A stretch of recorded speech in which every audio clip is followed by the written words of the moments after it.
자, 네. 안녕하세요. 이동섭 작가입니다. 안녕하세요. 남실장입니다. 자, 오늘은 저희가 굉장히 지적인 시간이 될 것 같습니다. 오늘 저희가 다루고 싶은 철학가라고 해야 철학가? 되겠죠? 네. 현대 철학가, 한국이 낳은 세계적인 철학가 누굽니까? 한병철 입니다. 자, 씨입니다. 한병철. 네. 한병철은 저한테 항상 교수라는 단어가 붙는데, 한병철 교수. 예, 지금은 이제 그 피로사회 책이 세계적으로 널리 알려지면서 네. 베를린 예술대학이었나 베를린 자유대학에 계시다가 이제 그만두셨죠. 아, 지금은 그래요? 자유의 몸으로 알고 있습니다. 음. 아이고. 지금은 자유의 몸으로 알고 있습니다. 네. 자유의 몸 그러니까 무슨 범죄지였던 것 같은데 그래서 아마 그렇게 활동하신 것 같은데 한병철 작가라고 해야 되나요? 한병철 뭐 교수라고 해야 되나요? 전 교수니까 한병철이라고 그냥 할게요. 네. 이 한병철의 가장 유명한 책은 아무래도 피로사회일 것 같은데요. 읽어보셨나요? 네네. 번아웃 증후군 뭐 이런 거랑 이런 단어들이 많이 쓰였을 때였던 것 같아요. 2010년대 초반이었죠. 네네. 초반에 2012년. 초반에 이 책이 우리나라에 번역되면서 엄청 많이 팔렸죠. 네, 이 독일에서도 많이 팔렸다는 사실, 그래서 놀랐고, 특히 이제 이분이 고려대 공대 출신이시고, 나중에 유학을 가셔가지고, 독일어로 철학을 공부하셔서 박사도 받으시고, 또 거기는 이제 2번 논문을 써야 되거든요. 교수 자격 논문 또 따로 써야 되는데, 그것도 모두 취득하신. 굉장히 부러운. 아, 그래요? 그 대단한 엘리트라고 보이죠. 왜냐하면 어릴 적에 가서 뭐 독일어든 뭐 외국어를 잘하는 것과 특히 독일어가 좀 어렵잖아요. 근데 대학 졸업하시고 가셔가지고 이제 그 성과를 이뤘었다는 것도 참 놀랄만한 점이었다. 그리고 무엇보다 독일 내에서 이미 베스트셀러였고 우리 국내 소개되어서도 꽤 많은 독자들, 특히 한국 사람들한테 좀 와닿는 면이 좀 강하지 않았나 싶어요. 피로사회는. 네. 어떠셨어요? 그러니까 그 책 내용이 이제 어떤 규율 사회에서 성과 위주 사회로 넘어가면서, 그러니까 신자유주의 어떤 시스템으로 가면서 부정성이 사라지고 사람들이 성과에 대한 어떤 성공에 대한 강박 이런 것들이 그 어떤 이제 자기 긍정의 극단이 끝없는 피로를 낳았다. 뭐 이런 내용이었던 것 같은데.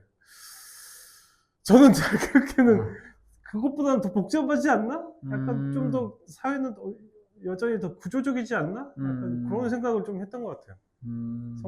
피로사회, 근데 이제 피로사회라는 제목이 너무 강력해가지고. 맞아요. 그치, 피로하지.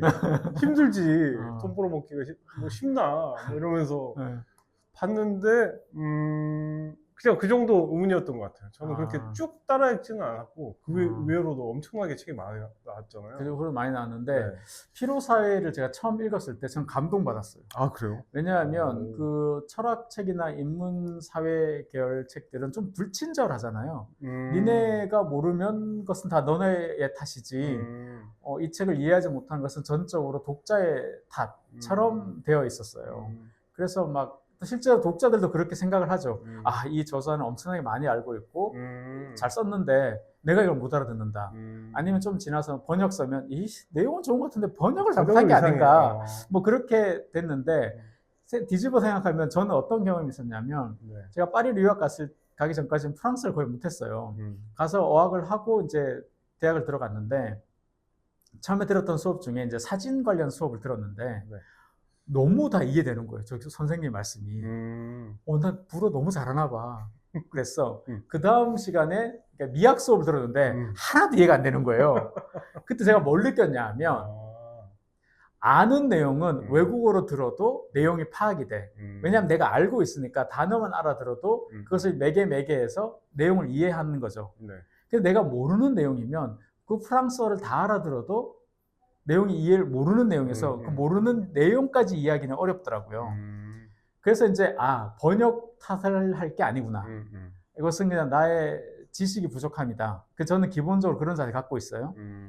그래서 그 첫 문장이 뭐였냐면 모든 사회는 그 사회를 대표하는 고유한 질병이 있다. 이렇게 시작해요. 그래서 뭐 과거에는 뭐였는데 현대를 대표하는 질병은 뭐라고 했을까요? 바로 기억나요? 우울증이었어요. 우울증.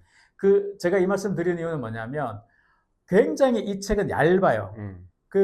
알다시피 인문사회, 인문학 계열 읽는 책을 즐겨 읽으시는 분들 아시겠지만 얇은 책이 무섭다는 거는 대부분 다 공감하실 거예요. 얇은 책은 그만큼 이해가 좀 어려워요. 너무 많은 정보, 이 어떤 사고의 양을 되게 압축적으로 표현하니까 참 이해하기 어려운데, 근데 이 책은 좀 이해하기 어려운 건 분명히 있어요.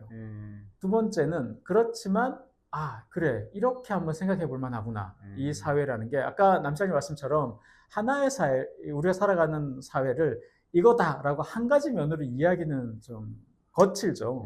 그런데 한병철은 야, 이 사회는 이런 사회야. 왜냐하면 이런 이유 때문에 라고 해서 자기의 생각을 얘기해 줬잖아요. 그러니까 그런 면에서 저는 되게 인상적인, 그래서 그때 이제 우리나라에 오디션도 많았고 뭐 미국식 자기계발서 같은 거 있잖아요. 그렇죠, 그렇죠. 뭐 그런 것도 많았고, 그렇다 보니까 그다음에 헬스 뭐 이런 것도 건강이 아니라 몸 육체가 하나의 정말 자산처럼 이제 써야 된다.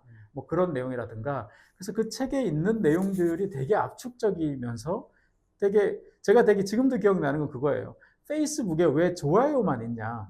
지금은 여러 가지 감정을 표현할 수 있게 됐는데 초기에는 좋아요, 그 다음에 커멘트, 그 다음에 공유, 이거 세 가지밖에 없었거든요. 싫어요가 왜 없냐. 그거 되게 인상적이었어요. 그게 왜 없냐. 책 읽어보시기 바랍니다. 그러니까 그게 저는 한병철이라는 분 학자가 갖고 있는 대단한 통찰이라고 저는 그때 생각했죠. 네. 그리고 나서 나온 책들을 최근에 나온 책 말고는 거의 다 읽어본 것 같아요. 거의 다 읽어봤는데 물론 이제 그렇게 꾸준하게 성실하게 책을 내시다 보면 약간 자기 반복도 있고, 그죠? 그러니까 피로사에서 했던 어떤 말을, 어떤 생각을 발전시켜서 그 다음 책이 나오기도 하고, 에로스의 종말이라든지 아름다움의 구원이라든지 시간의 향기라든지, 사실 그런 책들은 그냥 피로사의 핵심은 그거거든요. 야, 니네 맨날 스마트폰 하지 말고 혼자 있어. 그냥 혼자 멍하게 있는 시간이 되게 중요하다. 멍 때리는 시간이 정말 중요하다. 뭘 하려고 하지 마. 그래 봐야 소용없고, 알고 보면 네가 널 괴롭히고 있는 거다. 너 스스로 괴롭힐 필요 없어. 약간 불교적 느낌이죠. 그러니까 그런 게 이제 다음 책에서는 또 이 얘기를 또 확장하고 이런 면이 좀 있긴 한데, 그래서 피로사회에서 그렇게 자기 긍정, 자기 착취하지 마라 그랬는데 본인은 스스로를 착취하는 듯한 그런 느낌도 있는. 저는 이제 사물의 소멸인가?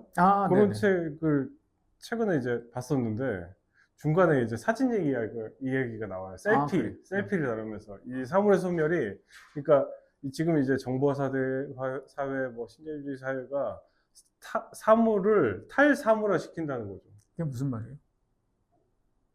그러니까 그러니까 쉽게 얘기하면, 근데 그게 사물을 탈사물화 시킨다는 것은 사물의 원래 쓰임새를 벗어나서 다른 용도로 접한다는 뜻 아니에요? 그러니까 디지털 사진이라는 것 자체는 정보잖아요. 사실은. 네, 그렇죠. 어떤 사진의 고유한 어떤 뭐 아우라를 지닌 원본성 뭐 이런 게 아니라, 그런데 이제 셀피를 비판하기 위해서 사진 이야기를 꺼낸 거거든요. 근데 제가 여기 보면 저희가 저번에 얘기했던 그 바르트, 롤랑 바르트의 밝은 방을 가져와서 얘기하고 있는데, 우리 한병철 씨의 어떤 글에 주된 뭐라고 해야 되지? 전략 이런 것들은 참 어디서 많이 뭘 가져와요. 예, 뭐 아도르노가 어쨌대더라, 푸코가 어쨌대더라, 롤랑 바르트가 어쨌대더라 갖고 와서, 그리고 제가 볼 때는 굉장히, 저도 이제 그 사진을 오랫동안 찍었고 카메라도 막 다루고 이러잖아요. 너무 이분법적이라는 생각이 좀 들어요. 그러니까 원본 사진의 아날로그는 굉장히 대단한 것이고 아우라가 충만한, 원본성이 충만한 어떤 뭔가 제의 가치가 있는 이런 위대한 것이고, 우리가 찍는 셀피는 고작 뭐 반영일 뿐이다. 이건 사진도 아니다. 약간 이런 식으로 논지를 너무 극단화시켜서 얘기하는 것 같아요. 그건 처음에 사진 나왔을 때 그림하던 사람들이 했던 얘기잖아. 아우라가 없고 니네 복제품일 뿐이고. 그래서 과연 그게 그렇게까지 할 만한 건가 싶기도 하고, 지금 와서 어떤 사진의 본질이나 이런 것들을 그러니까 더 얘기하기 위해서는 더 뭔가 기술적인 내용도 뒷받침되어야 할 것이고, 그 다음에 그 예전이라고 했을 때, 필름 사진이라고 했을 때 조작이나 이런 게 없었던 게 아니잖아요. 그쵸. 다 다 있었죠. 후작업으로 하거나 뭐 삭제하거나 이런 어떤 그 전쟁사 보면 사진 조작 같은 거, 트리밍도 하고 네. 그 부분만 보여주고. 그게 과연 순수한 뭐 정보 원본성이 어느 정도 순수한지에 대한 얘기, 그러니까 그런 건 없어요. 항상 보면 진짜 야 그건 아닌 것 같은데 해서 찾아보면 그 얘기는 안 나와. 안 나오고 약간 너무 대립을 시켜서 이 괴리를 크게 보이는 약간의 수사법들이 들어가 있어서 약간 기우뚱한 거예요. 갸우뚱. 갸우뚱. 그리고 최근에 이제 불안사회라는 책을 아, 도서관에서 빌려봤거든요. 근데 이제 뭐 별 얘기 없어요. 불안은 죽음의 충동과 가깝기 때문에 우리가 탄생과 가까운 희망을 꿈꿔야 된다. 그래서 그 희망에 대한 얘기들이에요. 처음으로 희망을 얘기하네요. 네, 희망이 근데 이제 어떤 식으로 얘기하냐면, 희망은 그냥 우리가 앉아서 그냥 염원하고 뭐 이렇게 바라고 기도 같은 게 아니라 어떤 실천적인 행위다. 이게 희망이라는 거에 독일어 어원이 웅크리고 앉아서 이렇게 기회를 엿보다, 약간 이런 느낌이래요. 그러니까 약간 이제 뭐 준비되는 자들과 기회를 얻듯이 희망도 굉장히 적극적인 행위이다. 그래서 그런 어떤 적극적인 행위로 탄생에 가까운, 탄생을 불러일으키는 것들로 불안을 해결하자, 뭐 이런 거예요. 니체가 했던 말하고 비슷하네요. 그러니까 어디서 들어봤던 얘기 같기도 하고, 저는 근데 이 내용을 읽다가 보면 뭐 피로 사회도 그랬지만 자기 착취를 굉장히 부정적으로만 보더라고요. 근데 아까도 말씀하셨지만 우리 한병철 이 저자가 12년도에 피로 사회를 내고 나서 국내에 출간된 책만 해도 거의 한 15종이 넘거든요. 1년에 한 권 이상 있네요. 그렇죠. 이게 훌륭한 상품 아니에요. 본인 자체가. 본인이 브랜드니까. 그렇죠. 그렇게 해서 이걸 하고 계시는데 자기 착취를 이렇게 부정적으로만 볼 만한 근거가 있나 싶기도 하고, 뭔가 그런 생각이 좀 들더라고요. 좀 배 아파서 그런가? 근데 이제 그 독일에서 철학으로 박사하신 분하고 얘기하다가 이제 그분이 그렇게 얘기하시더라고요. 한병철, 제가 물어봤어요. 한병철이 우리에서 엄청 인기 있고 그랬었잖아요. 그래서 한병철이 독일에서는 어떠냐? 특히 독일 철학계에 계시니까 독일 철학자들 사이에서는 한병철을 어떻게 평가하냐? 그랬더니 그분의 대답이니까, 이건 일반화시키긴 그런데 그분의 대답은 독일 철학계에서는 한병철을 철학가라기보다는 약간 문화평론가처럼 인식한다는 거예요. 그래서 왜 그러냐 했더니, 독일 철학계는 좀 그들만의 리그처럼 약간 좀 그런, 우리가 들으면 저게 무슨 소리야 싶은 그들만의 어떤 이야기들을 주고받는데, 현상학이 어쩌고 뭐 이런 얘기. 근데 한병철 약간 교수, 수학과 그쵸, 약간 그런 네. 그들만의 리그식으로 그렇게 말씀하시는데, 한병철 교수는 어쨌든 대중과 직접 소통하려는 그렇죠. 그런 분이기 때문에 조금 특이한 위치의 포지셔닝을 갖고 있고, 그렇기 때문에 당시 독일 독자들한테도 큰 반향을 일으켰다는 거예요. 이 철학가가 우리와 이런 중간 지점에서 이렇게 매개하는 동시대의 문제에 대한 얘기를 하는구나. 근데 프랑스 철학가들은 그런 걸 워낙 많이 하잖아요. 사실 뭐 사르트르든 뭐 까미가 철학가라고 하기는 어떤 뭐 사람들마다 관점이 다르긴 하지만, 그렇죠. 대부분의 프랑스 철학가들은 푸코도 그렇고 정말 항상 대중 친화적이라고 할까요? 역시 프랑스 혁명으로 나라를 만들어서 그래요. 애들이 그냥 다 이렇게 때려 부시고 해가지고. 그런데 독일은 좀 사뭇 다르다는 거죠. 그렇게 봤을 때 굉장히 좀 다르다. 그 다음에 이제 제가 뭐 문제 삼는다는 건까지는 아니겠지만, 이분이 그래도 한국인인데 대학교에 갔으니까 한국어로 글을 쓸 법한데 독일어로 쓰고 이제 번역자가 따로 있잖아요. 네네. 그것도 조금 신기했고. 왜냐하면 독일어로 써서 이제 독일에 출판을 해야 되는 거니까, 한국어로 쓰면 한국이 소수 언어잖아요. 자존심 상하지만. 그런가요? 그러니까 뭐 영어, 독어, 불어 뭐 몇 개 언어 있잖아요. 근데 철학하기 적합한 언어인가 봐요. 그분은 그리고 독일어로 철학을 공부했기 때문에 독일어로 쓰는 것이 훨씬 본인의 생각을 잘 표현할 거예요. 네, 그런 현실적인 문제가 아마 있지 않나. 네. 그래도 이제 그분이 와서 잠깐만요. 한국에 와서 강연하실 때도 독일어로 하세요. 그래요? 네. 그러니까 그분이 독일에 유학 갔을 때의 한국과 지금 한국은 또 다르잖아요. 다르죠. 네, 확실히. 그래서 그걸 그렇게 고집할 필요가 있나, 이런 생각이 좀 들었고, 그리고 근데 무슨 얘기하려고 그랬지? 한병철 언어 어쨌든 그런 생각이 들었어요. 그 처음에 이 피로사회를 번역하신 분이 있어요. 서울대 교수신데 저는 결과적으로 그분의 번역이 한국 독자들한테 참 친절하고 쉽게 이해되도록 굉장히 번역을 잘하신 것 같아요. 중간에 번역자가 좀 바뀌기도 하고 달라지기도 하시더라고요. 출판사도 많이 바뀌었죠. 바꾸기도 하고. 그런데 그 어떤 글은 또 너무 안 읽히고 그리고 특히나 또 이런 책은 뭐 각주를 통해서 설명을 좀 친절하게 해줄수록 좋잖아요. 그런 면에서 초반에 이 한병철이라는 이 철학가의 글을 소개할 때 출판사에서 좀 공을 잘 들였다. 그래서 저는 읽었던 책 중에는 대부분 그냥 괜찮았고 한번 그래 이런 거 한번 생각해 볼 만하지 이런 거 있었는데 한 가지 아쉬운 점은 철학가라고 불리려면 자기의 어떤 독창적인 철학 세계라고 해야 되나? 뭐라고 주저가 하지? 있어야 되죠. 주저로 대표되는 자기만의 철학. 예를 들면 니체, 뭐 아니 칸트 하면 뭐 이런 거 있잖아요. 네, 순수 이성 비판이 라든가 뭐 헤겔이면 뭐라든가 정신현상학 뭐 이런 뭐 하이데거 하면 뭐 그다음에 위트겐슈타인은 뭐 이런 거 있잖아요. 왜? 한병철은 있잖아요. 무슨 사회.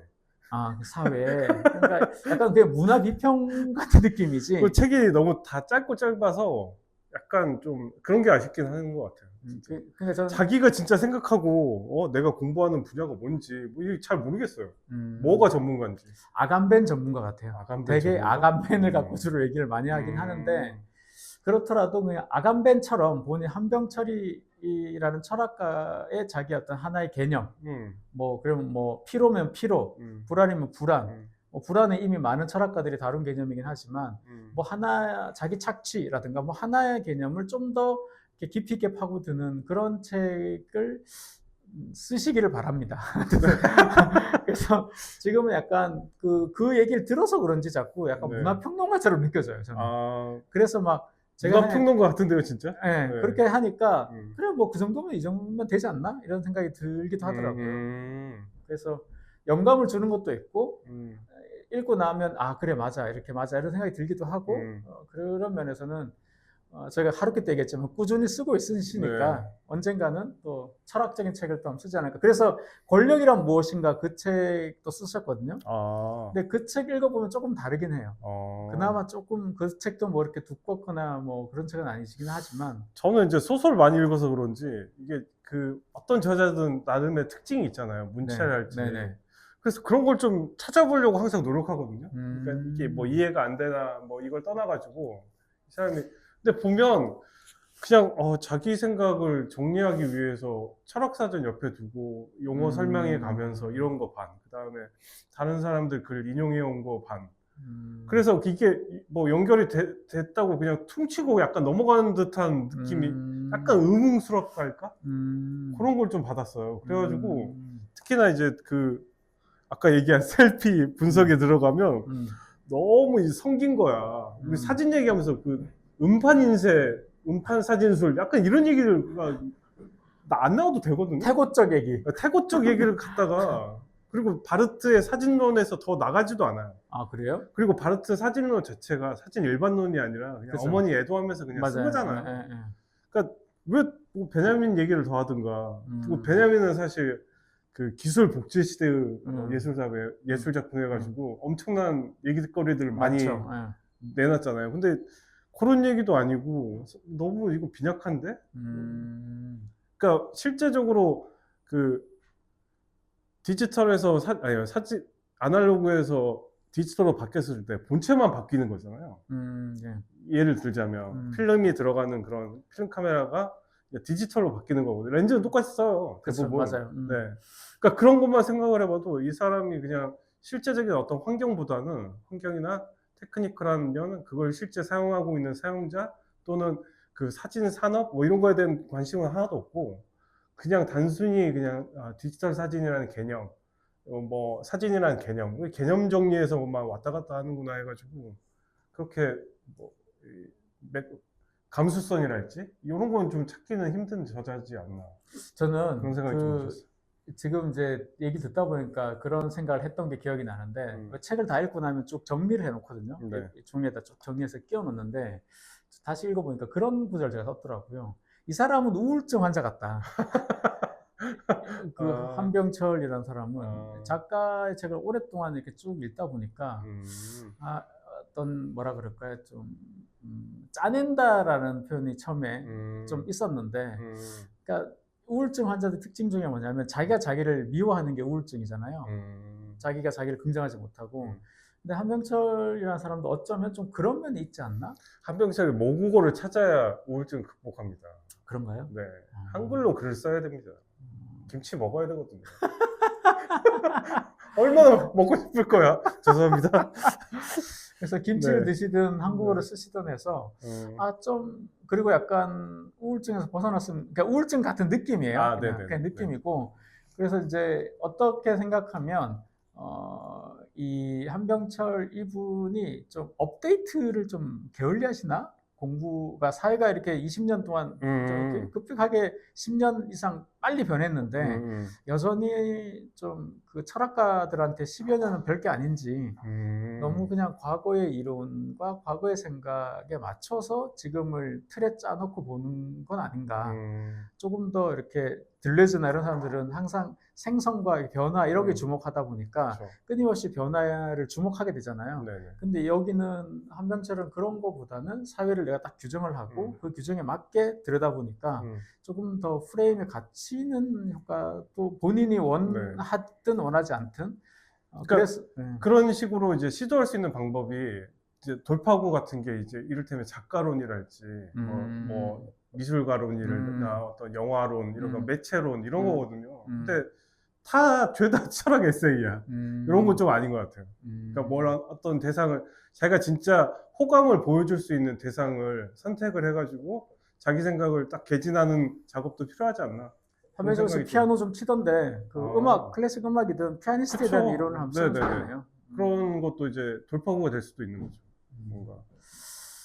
그러게요. 남 걱정할 때는 아닌데 병철이 형한테 우리가 주제 넘는 우리나 잘하자. 주제 넘는 어떤 뭐라 그럴까 제안이라 그럴까요? 그냥 뭐 이런 제안이 있다. 이 정도 생각하시면 될 것 같습니다. 그래도 잘 하고 계신데 죄송합니다. 다음에 그러니까 한병철 쌤 혹시 이 방송 보시면 저희한테 제안 좀 해주세요. 니네 어떻게 살아야 될 것 같다. 야, 이 쓰레기 같은 놈들은 막. 니네는 이렇게 좀 살아라.